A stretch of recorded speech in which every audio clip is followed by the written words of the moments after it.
بفرمایید آخرین اطلاعات از وقوع سانحه برای بالگرد رئیس جمهور چی هست؟ بسم الله الرحمن الرحیم.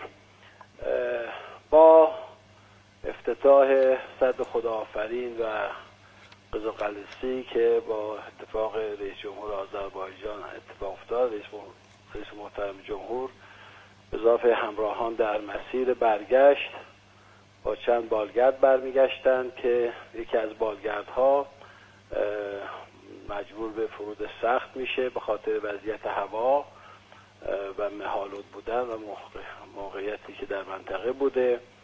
خب ما الان گروه‌های مختلف امدادی الان به طرف منطقه در حرکت هستند، ولی خب با توجه به مه‌آلود بودن و نامناسب بودن هوا و وضعیتی که هست مقداری خب ممکنه زمان ببره تا به نقطه بالگرد برسن.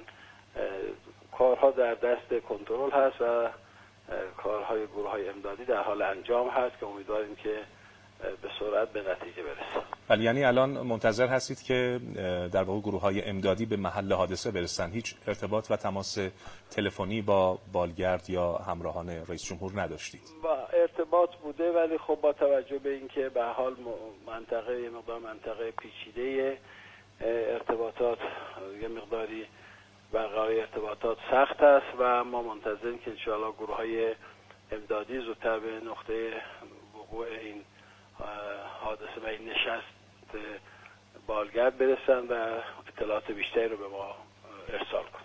بله، متشکرم آقای وحیدی، وزیر کشور.